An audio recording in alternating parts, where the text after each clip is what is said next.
Sobat UGM, jumpa lagi dengan saya, Pri Utami. Kita akan berbagi lagi tentang energi panas bumi yang merupakan salah satu energi unggulan Indonesia. Kali ini mengenai upaya pengelolaan lingkungan serta pemberdayaan masyarakat dalam pengembangan potensinya. Untuk itu, UGM Channel menghadirkan seorang narasumber yang sangat kompeten, yaitu Bapak Herlambang Setiawan, STMSI.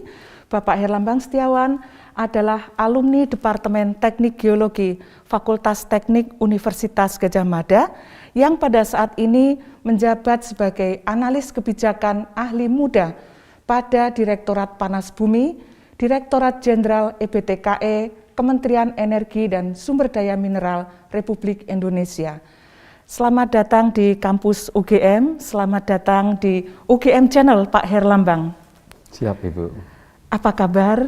Alhamdulillah baik dan sehat, dan salam sehat untuk semuanya. Terima kasih. Jadi Pak Herlambang masih selalu semangat di dalam mengawal panas bumi Indonesia walaupun di masa pandemi ya Pak? Harus semangat Ibu. Luar biasa. Pak Herlambang, terlepas dari potensi dan manfaatnya yang besar dalam mewujudkan ketahanan energi serta mitigasi perubahan iklim, ternyata banyak hal terkait dengan upaya pengelolaan lingkungan serta pemberdayaan masyarakat di area panas bumi yang belum banyak diketahui oleh publik. Oleh sebab itu, pada kesempatan ini kita akan berbincang-bincang dengan Sobat UGM mengenai hal tersebut. Tetapi sebelum kita membicarakan mengenai pengelolaan lingkungan dan pemberdayaan masyarakat di area panas bumi, ada baiknya kalau Sobat UGM mendengar secara langsung dari Pak Herlambang seberapa besar sih potensi panas bumi yang dimiliki oleh Indonesia dan bagaimana upaya pemerintah untuk mengembangkannya. Baik, terima kasih Ibu Pri atas pertanyaannya. Tentunya kita harus bersyukur Ibu ya, bahwa Indonesia itu dianugerahi energi panas bumi yang luar biasa besarnya. Saat ini potensi panas bumi yang ada di Indonesia itu sekitar 23.700 megawatt atau 23,7 gigawatt. Tetapi dari 23.700 megawatt tadi yang baru berproduksi, yang baru dikembangkan itu baru sebesar 2.185,7 megawatt atau 9,2% dari total potensi yang ada. Nah, sebagaimana kita ketahui bahwa panas bumi ini menjadi salah satu sumber energi terbarukan yang diharapkan itu mampu memberikan kontribusi dalam realisasi bauran EBT 23% pada tahun 2025. Nah, dalam pengembangannya Ibu, dapat kami sampaikan bahwa pemerintah telah menetapkan 64 wilayah kerja panas bumi atau WKP dan 14 wilayah penugasan survei pendahuluan dan eksplorasi. Nah, di mana dari 64 WKP tadi yang ditetapkan oleh pemerintah, di antaranya saat ini ada yang telah berproduksi, ada yang saat ini sedang EPC dan persiapan COD, ada juga yang sedang dilakukan kegiatan eksplorasi, baik oleh pemerintah maupun oleh badan usaha itu sendiri. Nah, di dalam RUPTL tahun 2021 sampai dengan tahun 2030, target pengembangan panas bumi ini sebesar 3.355 megawatt. Tentunya ini akan menjadi peluang dan tantangan di dalam pengembangan panas bumi di Indonesia ke depannya. Jadi Pak, berarti potensi yang kita miliki ini sangat besar, tetapi pemanfaatannya masih sangat kecil. Ya, jadi masih diperlukan banyak sekali usaha untuk mencapai optimalisasi pemanfaatan potensi panas bumi yang ada di negara kita. Betul sekali. Ya, kemudian bahwa sekarang ini selalu diangkat isu di media massa maupun dalam diskusi-diskusi oleh banyak kalangan di masyarakat bahwa keberadaan sumber energi panas bumi ini kan di dalam wilayah hutan. Padahal kita sebagai sesama geologis ya mengetahui bahwa keberadaan energi panas bumi di bawah tanah itu adalah dikontrol oleh tatanan geologi dan tidak dipengaruhi oleh pemanfaatan lahan yang ada di permukaan. Nah, ketika dipetakan, kemudian diketahui bahwa banyak potensi panas bumi ternyata berada di dalam kawasan hutan. Sehingga pertanyaannya, Pak, seberapa jauh kita boleh memanfaatkan potensi panas bumi yang berada di dalam kawasan hutan? Baik, terima kasih Ibu Pri. Jadi memang tidak bisa dipungkirin Ibu ya, jadi memang banyak energi panas bumi yang berada di kawasan hutan. Jadi kalau kita mengacu kepada Undang-Undang 21 tahun 2014 tentang panas bumi, bahwa kegiatan pengusahaan panas bumi itu dapat dilakukan di semua kawasan hutan. Baik itu hutan produksi, hutan lindung maupun hutan konservasi. Nah, untuk di kawasan hutan lindung dan produksi itu melalui mekanisme persetujuan penggunaan kawasan hutan. Nah, sedangkan untuk di kawasan hutan konservasi itu melalui mekanisme pemanfaatan jasa lingkungan. Nah, tentunya untuk mendapatkan persetujuan itu harus melalui Kementerian Lingkungan Hidup dan Kehutanan.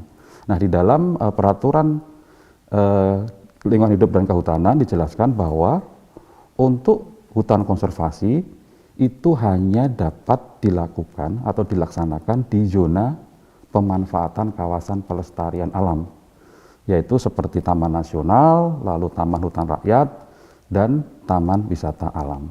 Seperti itu, Ibu.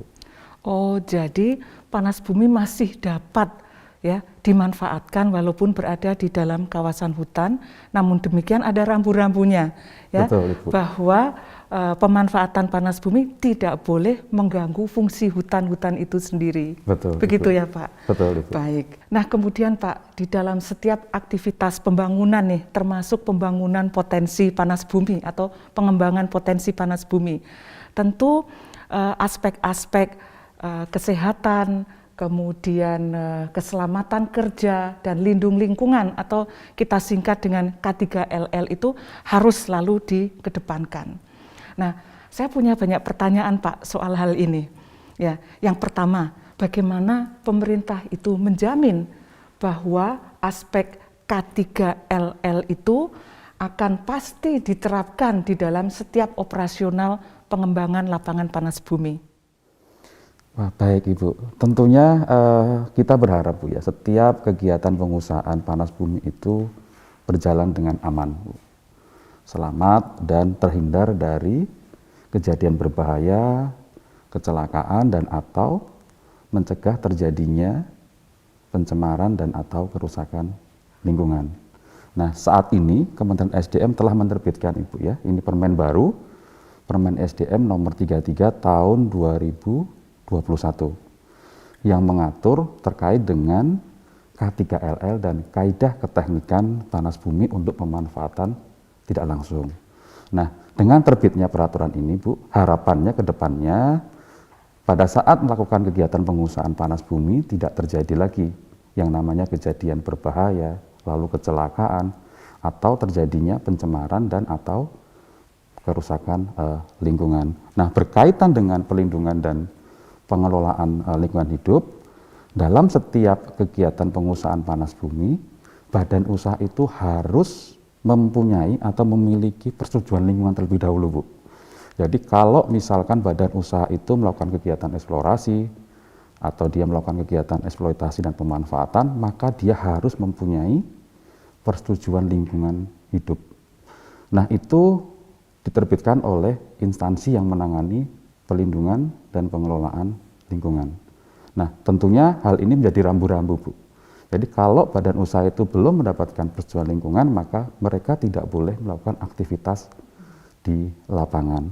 Nah, tentunya untuk mendapatkan persetujuan itu ada mekanisme yang harus ditempuh oleh badan usaha itu, yaitu melalui penyusunan dokumen AMDAL dan uji kelayakan AMDAL atau penyusunan formulir UKL-UPL dan pemeriksaan formulir UKL-UPL. Nah, di dalam dokumen tersebut nantinya akan dijelaskan, Bu, terkait dengan tahapan kegiatannya, lalu potensi dampak, sumber dampak dari setiap kegiatan, dan bagaimana upaya untuk meminimalkan dampak tersebut. Nah, pelaksanaannya tentunya itu harus dilaporkan, Bu, kepada instansi terkait, sehingga nanti akan diketahui kondisi dari lingkungan itu setelah adanya kegiatan pengusahaan panas bumi. Baik, jadi sangat ketat sekali ya rambu-rambu yang mengawal perlindungan lingkungan dengan adanya pengembangan panas bumi. Lalu internal di dalam badan usaha, bagaimana badan usaha itu memastikan dirinya akan menerapkan K3L seketat-ketatnya? Tentunya badan usaha, Bu, atau perusahaan atau operator yang bekerja di kegiatan usaha panas bumi harus memiliki komitmen yang kuat, Bu, ya, dalam menerapkan HSE atau K3LL ini ya. Nah, ini tujuannya adalah bahwa bekerja itu harus aman, selamat, dan sehat. Jadi ada istilah kalau berangkatnya selamat dan sehat, tentunya pulangnya pun juga harus selamat dan sehat. Nah, ada istilah juga, Bu, ada istilah pelakor, Bu. Aduh, apa itu pelakor? Nah, pelakor ini bukan yang seperti itu ya, Bu, ya. Tetapi pelakor di sini adalah jangan kita menjadi pelakor, ini adalah jangan kita menjadi penyebab lahirnya korban, Bu. Jadi maka kita harus mempunyai komitmen bersama bahwa kejadian berbahaya ataukah kecelakaan ataukah terjadinya pencemaran itu sebisa mungkin dihindari. Nah, tentunya badan usaha atau perusahaan itu harus memiliki kewajiban, Ibu, ya, kewajiban untuk memastikan bahwa kegiatannya mereka itu berjalan selamat tadi, aman dan sehat, Bu.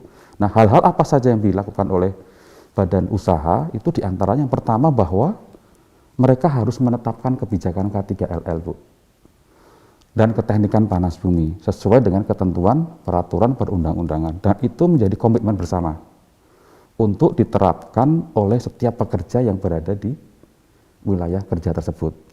Yang kedua, itu juga harus adanya struktur organisasi, Bu, yang secara khusus menangani terkait K3LL ini, Bu. Nah, yang ketiga, itu adanya training, Bu, training pelatihan yang harus difasilitasi oleh badan usaha untuk meningkatkan kompetensi dari para pegawai di bidang K3LL ini, Bu. Nah, yang keempat adalah menyediakan APD yang lengkap, Bu. Jadi kalau ke lapangan harus ada APD yang lengkap. Misalnya alat pelindung kepala, berarti helm itu harus ada, Bu. Terus alat pelindung mata, alat pelindung tangan misalkan, itu juga harus ada. Nah, kalau misalnya bekerja di ketinggian, maka juga harus ada alat pelindung untuk bekerja di ketinggian. Dan misalkan kalau lokasi itu ternyata banyak mengandung gas beracun, maka juga harus dilengkapi dengan alat pelindung untuk bekerja di area yang banyak gas beracunnya.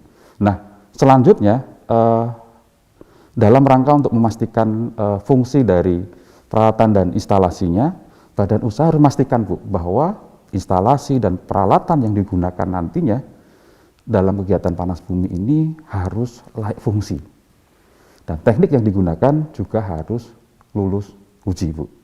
Nah, selanjutnya adalah memasang rambu-rambu K3, Bu. Kan biasanya kalau ke lapangan tuh ada, Ibu, ya, rambu-rambu, misalnya harus memakai APD, kecepatan di lapangan itu berapa kilometer per jam. Nah, itu ada, dan itu harus terbaca dan terlihat jelas, Bu. Oleh para pekerja. Oleh para pekerja. Maupun mungkin masyarakat yang kebetulan lewat. Betul, Bu. Atau mungkin ada tamu Ya. yang masuk ke wilayah kerja tersebut, maka itu harus terinfokan. Nah, selanjutnya adalah juga melakukan sosialisasi, Bu, yang pentingnya adalah kepada masyarakat, sebagai bentuk edukasi kepada masyarakat sekitar terkait dengan potensi dampak yang timbul dari kegiatan pengusahaan panas bumi itu, Bu. Seperti itu, Bu, kira-kira. Wah, jadi banyak sekali ya. Pertama harus punya komitmen, ada struktur organisasi yang khusus menangani K3L, kemudian badan usaha harus mentraining atau melatih pekerjanya, menyediakan APD, menyediakan rambu-rambu keselamatan, sosialisasi, dan mungkin masih banyak yang lainnya. Betul, nah, Bu. ini adalah suatu upaya supaya badan usaha jangan menjadi pelakor. Nah, tetapi supaya jangan jadi pelakor itu, saya masih punya satu pertanyaan nih, Pak. Lalu masyarakat di area panas bumi itu apakah betul-betul dapat berperan ini di dalam mengawasi maupun memberikan masukan ketika akan ada aktivitas pengembangan panas bumi maupun pada saat proses pengembangan panas bumi itu sedang berlangsung. Bagaimana Pak? Iya, betul Ibu. Jadi misalkan di dalam penyusunan AMDAL Ibu ya, jadi penanggung jawab kegiatan usaha itu atau kegiatannya, dalam hal ini adalah badan usahanya Ibu ya, dalam menyusun AMDAL itu harus melibatkan masyarakat yang terkena dampak langsung dari kegiatan panas bumi tersebut. Nah, pelibatan masyarakat ini yang terkena dampak ini ya, ini bisa melalui pada saat dilakukan pengumuman rencana usaha atau kegiatannya, atau pada saat melalui konsultasi publik. Nah, dalam konsultasi publik ini bisa diterapkan berbagai macam metode Bu. Misalkan melalui lokakarya, melalui FGD misalkan, lalu melalui temu warga, dialog interaktif. Nah, pendapat-pendapat dari masyarakat, masukan dari masyarakat itulah nanti sebagai bahan pertimbangan Bu pada saat menyusun dokumen AMDAL ini. Nah, kenapa masyarakat dilibatkan di dalam penyusunan dokumen AMDAL? Ini antaranya tujuannya yang pertama Bu, bahwa masyarakat itu akan mendapatkan informasi lebih awal dan lebih jelas terkait dengan rencana kegiatan atau usaha yang akan dilakukan oleh badan usaha itu. Yang kedua adalah keterlibatan masyarakat dalam mengambil keputusan Bu, atas kegiatan yang berpotensi menimbulkan dampak lingkungan. Nah, yang ketiga itu adalah untuk memastikan adanya transparansi dan akuntabilitas di dalam proses keseluruhan penyusunan dokumen AMDAL tersebut sampai dengan nanti terbitnya perizinan. Nah, yang keempat adalah terciptanya sinergi yang baik antara pihak-pihak yang kepentingan. Dalam hal ini misalkan masyarakat itu sendiri, lalu badan usaha dan juga pemerintah. Baik, jadi masyarakat ini bukan hanya sebagai penonton, tetapi mereka harus berperan aktif ya, dan untuk berperan aktif itu mereka harus mendapatkan informasi yang benar dulu mengenai apa itu panas bumi, apa itu manfaatnya, dan bagaimana kalau kemudian panas bumi itu dikembangkan di daerahnya, dan kemudian bagaimana mereka bisa mengawal bahwa pasti pengembangan panas bumi itu sesuai dengan harapan mereka, melindungi lingkungan juga ya Pak ya? Betul. Wah, betul. Ya.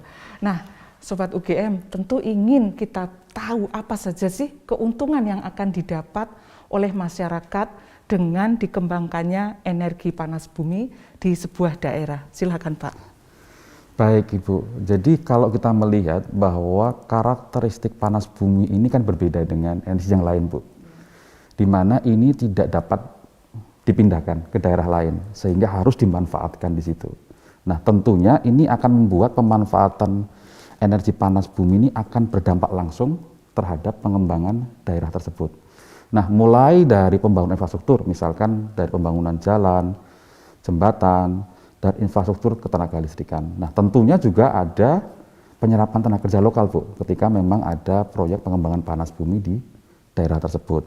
Lalu juga bisa menumbuhkan ekonomi lokal Bu. Di sana misalkan adanya kawasan pariwisata dari panas bumi ini. Serta tentunya juga yang tidak pentingnya adalah terkait dengan pemeliharaan lingkungan dan kawasan hutan.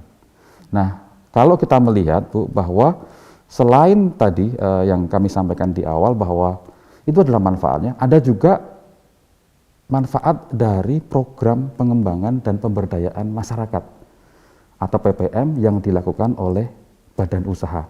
Nah, tentunya program PPM ini untuk meningkatkan perekonomian dan kesejahteraan masyarakat setempat. Nah, misalnya adalah terkait dengan bagaimana badan usaha itu bisa melakukan pembinaan terhadap UMKM yang ada di daerah tersebut. Nah, selain itu juga bisa dapat memasarkan produknya Bu. Kadang-kadang kendala yang dihadapi UMKM di daerah itu adalah bagaimana memasarkan produknya itu bisa dikenal di masyarakat luas. Nah, tentunya ini bisa difasilitasi oleh badan usaha pengembangan panas bumi yang ada di daerah tersebut. Nah, selain itu ada juga Bu, bonus produksi. Apa itu Pak? Nah, bonus produksi ini yang diprioritaskan untuk masyarakat sekitar area BKP. Bu.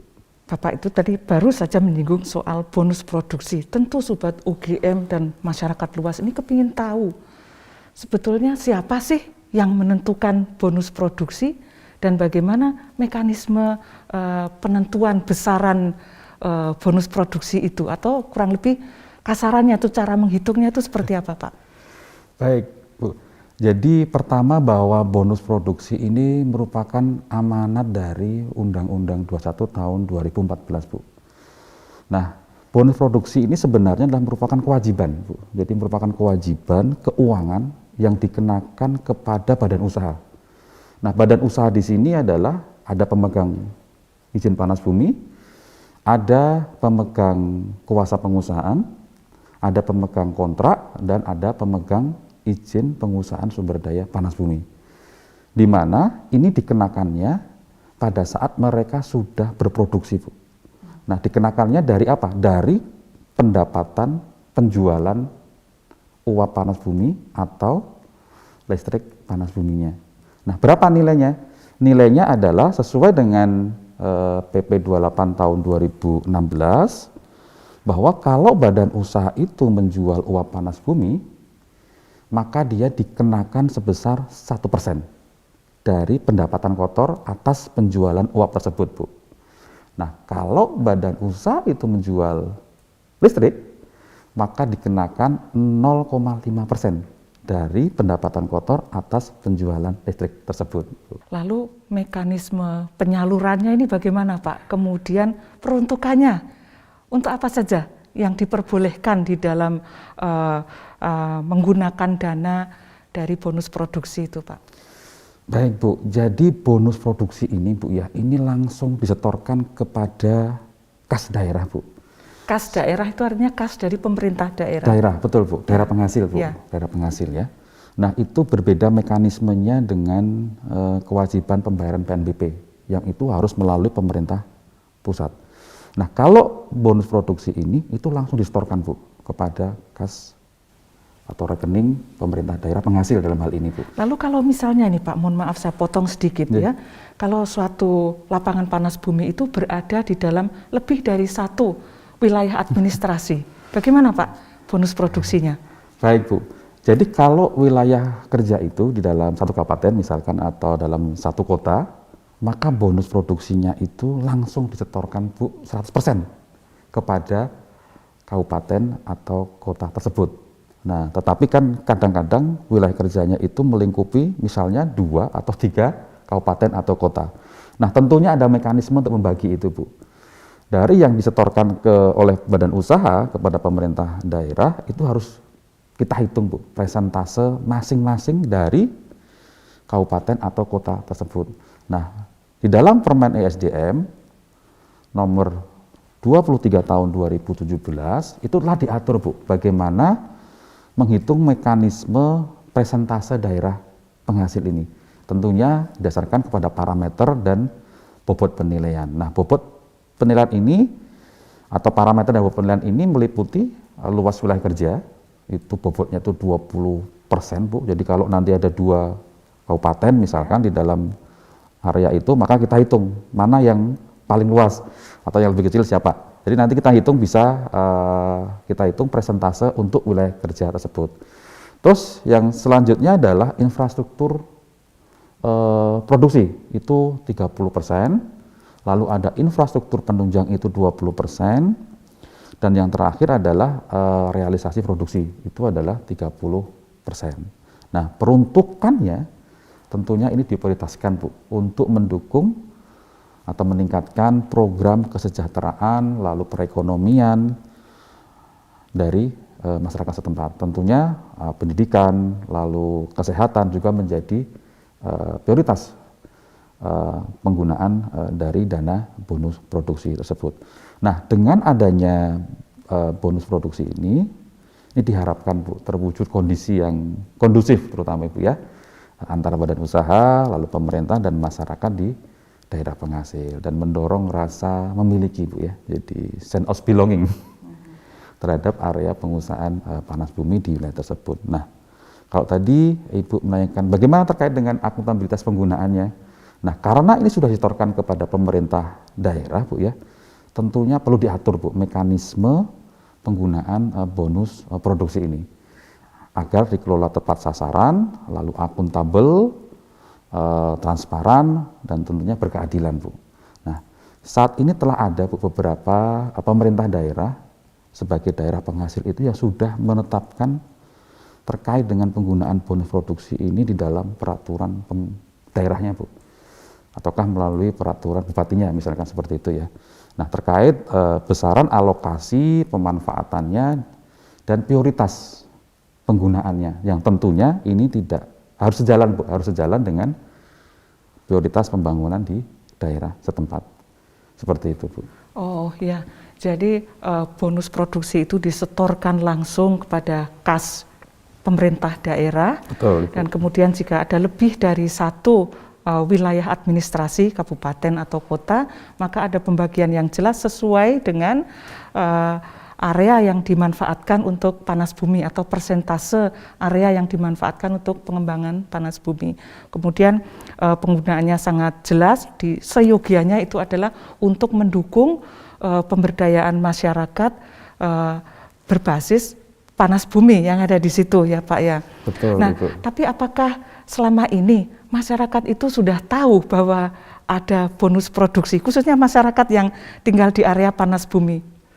Ya, tentunya itu harus dilakukan sosialisasi Bu ya pada masyarakat ya. Karena memang selama ini di dalam kita menentukan perhitungan bonus produksi ini selalu terlibat ada pemerintah daerah di situ Bu. Tentunya keterwakilan pemerintah daerah itu seharusnya bisa disampaikan kembali Bu kepada masyarakat yang ada di sekitar area pengusahaan panas bumi itu Bu. Baik, jadi bonus produksinya sudah ada, saran pemanfaatannya sudah ada, yang penting di sini adalah transparansi ya Pak ya, betul, antara betul. Pemerintah daerah dengan masyarakatnya itu. Wah, ini menarik sekali. Sobat UGM, kita sudah dekat pada akhir acara diskusi kita bersama Bapak Herlambang Setiawan, tapi ada satu hal yang penting yang masih ingin kita ketahui dari beliau, yaitu bahwa kita ini dalam upaya menciptakan lingkungan yang bersih dan dalam upaya untuk mencapai ketahanan energi, maka penggunaan energi terbarukan itu adalah suatu keniscayaan. Nah, bagaimana ini masa depan energi panas bumi di Indonesia, Pak? Baik, terima kasih Ibu. Tentunya anugerah yang diberikan Tuhan Yang Maha Esa ini Bu ya, itu harus dimanfaatkan sebesar-besarnya Ibu ya, untuk kemakmuran dan kesejahteraan masyarakat. Nah, tentunya berbagai strategi upaya dalam rangka percepatan pengembangan panas bumi itu terus dilakukan Bu. Nah, diantaranya adalah bahwa yang pertama saat ini pemerintah itu mempunyai program akselerasi ya Bu ya, untuk melakukan kegiatan eksplorasi yang dilakukan oleh pemerintah sendiri. Nah, melalui government drilling ya, dan di mana saat ini sudah berlangsung Ibu. Dan tentunya nanti kalau ini selesai maka wilayah tersebut akan ditawarkan kepada investor untuk pengembangan lebih lanjut Bu. Apakah nanti dia akan melakukan kegiatan eksplorasi lanjutan ataukah nanti bisa melakukan kegiatan setelah itu. Yang kedua adalah tentunya pemerintah juga berusaha untuk menyediakan data dan informasi yang berkualitas Bu, dan itu bisa diakses oleh publik ya. Nah, yang ketiga, itu tentunya kita harus menyederhanakan proses perizinan Bu, karena memang kalau kita bicara kegiatan pengusahaan panas bumi dan terkaitan dengan perizinan, ini kan lintas sektor Ibu ya, ada perizinan dari Kementerian SDM sendiri, lalu ada misalkan dari Kementerian Lingkungan Hidup dan Kehutanan, atau mungkin juga ada perizinan dari pemerintah daerah. Nah, itu diperlukan penyediaan perizinan Bu. Nah, yang selanjutnya adalah tentunya juga harus koordinasi Bu antara kementerian atau lembaga Bu. Dalam hal ini adalah untuk menyediakan insentif dan dukungan pendanaan untuk kelanjutan dari proses pengembangan panas bumi tersebut. Nah, yang kelima adalah bahwa perlunya knowledge sharing Ibu ya, diskusi ya Bu ya. Karena tidak bisa dipungkirin bahwa isu sosial, isu dinamika di masyarakat itu yang harus bagaimana caranya harus dimitigasi Bu. Biasanya kan kadang-kadang terkait dengan isu sosial dan masyarakat ini kadang-kadang agak butuh proses yang panjang untuk menyelesaikannya Ibu ya. Dan yang tidak kalah pentingnya adalah peran stakeholder terkait Bu. Misalnya terkait dengan akademisi, lalu badan usaha itu sendiri, lalu pihak perbankan, Bu, mudah-mudahan bisa membiayai proyek itu, dan masyarakat setempat dalam rangka untuk mendukung percepatan pengembangan panas bumi. Oh iya, jadi artinya bahwa masa depan energi panas bumi di Indonesia itu pastilah cerah ya, karena pemerintah sudah menyiapkan berbagai usaha untuk meminimalisir ya antara lain kegagalan di dalam penemuan sumber daya dengan memperbanyak data, meningkatkan kualitasnya ya, kemudian mengurangi hambatan-hambatan dalam investasi, termasuk kemudian mencerdaskan masyarakat melalui cara-cara knowledge sharing seperti yang kita lakukan saat ini. Dan yang terpenting tadi ada sinergi ya Pak dari seluruh lapisan masyarakat Indonesia. Luar biasa sekali diskusi kita kali ini. Kami mengucapkan terima kasih kepada Bapak Herlambang Setiawan yang telah meluangkan waktu berbagi informasi dan pengetahuan seputar pengelolaan lingkungan dan pemberdayaan masyarakat dalam pengembangan panas bumi. Sobat UGM Channel, ada beberapa hal yang dapat kita garis bawahi di sini hasil dari diskusi bersama Bapak Herlambang Setiawan. Yang pertama bahwa kita harus mensyukuri karunia Tuhan kepada negara kita berupa energi panas bumi yang jumlahnya melimpah, kualitasnya yang sangat bagus yaitu bersih ya, terbarukan dan dapat dimanfaatkan secara berkelanjutan. Kemudian yang kedua bahwa pengembangan panas bumi ini dikawal dengan banyak sekali rambu-rambu berupa regulasi-regulasi yang bertujuan untuk melindungi lingkungan. Regulasi-regulasi ini harus dipahami dan kemudian ditegakkan oleh seluruh pemangku kepentingan. Dan yang terakhir, pembangunan di bidang panas bumi itu seyogianya juga harus dimaknai sebagai pembangunan masyarakat, agar masyarakat yang berada di lingkungan panas bumi itu menjadi berdaya di dalam menciptakan kesejahteraan berbasis energi panas bumi. Dan yang terakhir, pembangunan di bidang panas bumi juga harus dimaknai sebagai pembangunan masyarakat, sehingga mereka menjadi berbahagia dan berdaya di dalam menciptakan kesejahteraan berbasis potensi energi panas bumi. Sobat UGM, kami mengucapkan terima kasih Anda telah menyimak. Semoga bermanfaat. Ikuti terus UGM Channel.